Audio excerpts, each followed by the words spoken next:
sa Burj Khalifa.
So guys, eto na, nakakuha na kami ng ticket sa Burj Khalifa at the top.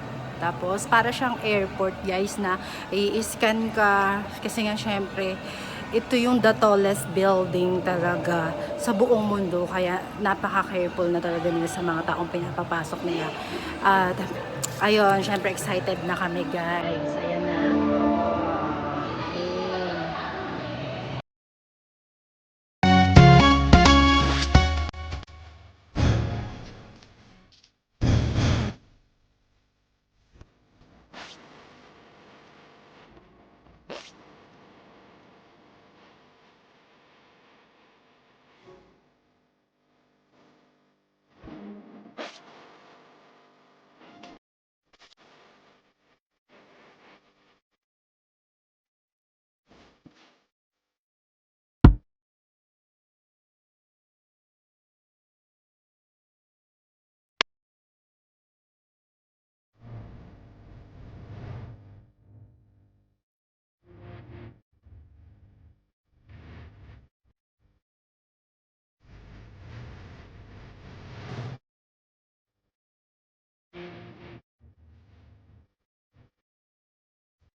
Sa 124 na palapag ng Burj Khalifa. Para sa akin, yung experience niya is okay lang. Hindi naman siya yung gano'n na sobrang wow. Kasi nga, alam mo naman, sanay naman tayo kahit sa Pilipinas sa mga matataas na mga view. So, from down to top, yan yung ano niya. So, hindi ganong makita. Pero, konti lang ngayon yung tao dito. So, medyo mainit pa rin kasi guys sa Dubai. Kaya talagang hindi mo pa rin totally ma-enjoy yung kapag namamasyal ka. Pero okay lang, it's a great experience na maging part syempre ng the tallest building in this world. Syempre, alam ko baka after a year siguro meron din mas tatalo pa. Pero for now, 2020 until now, syempre nandun pa rin siya sa Guinness Book of Record na siya pa rin ang pinakamataas na tallest building.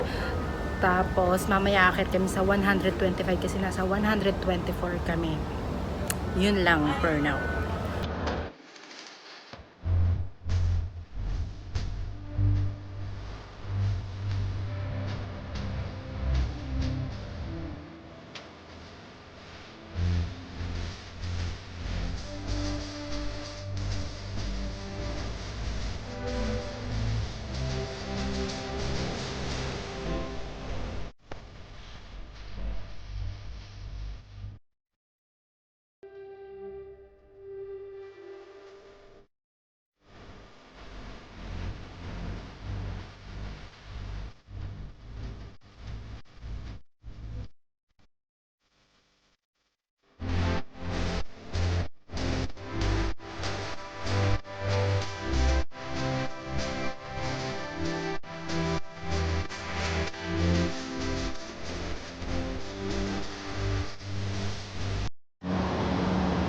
Eto na nga guys, nagpahinga muna ako kasi nga sobrang napagod din kami kasi nga medyo mahaba din yung nilakad kanina, pero para siyang papasok ko sa sinihan, tapos kasi medyo madilim, pero nagustuhan ko din yung pag 60 seconds guys, aakyat ka hanggang 124, sobrang bilis ng elevator talaga.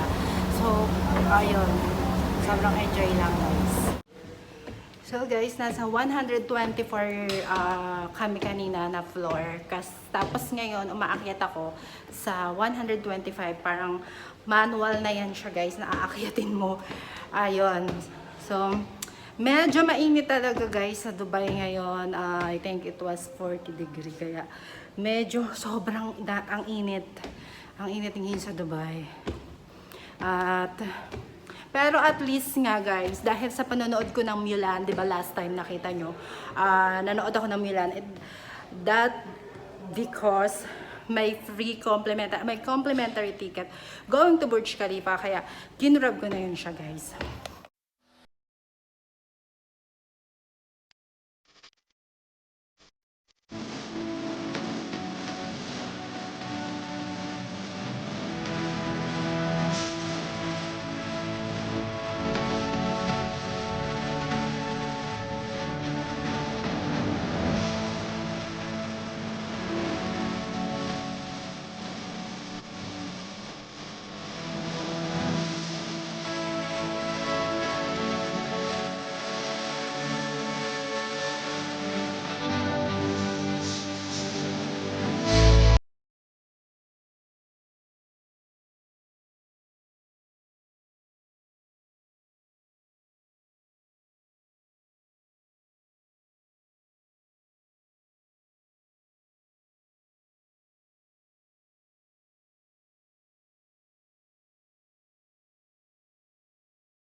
So guys, yun na natapos na yung aming tour dito sa Burj Khalifa. Tapos, ayan, may mga clone-clone pa siya dyan ng Burj Khalifa. Na-enjoy naman namin so far yung pag-akyat namin doon. At tapos nakakabingi guys yung from 124 tapos bababa, dire-diretso pababa talaga yung elevator, talagang nakakabingi. Anyway guys, talagang na-enjoy naman namin kasi nga libre lang naman yan guys. Syempre ito pa, may ewan ko ba dito. Ayan, thank you guys syempre sa inyong pagsama sa amin dito sa Burj Khalifa at the top.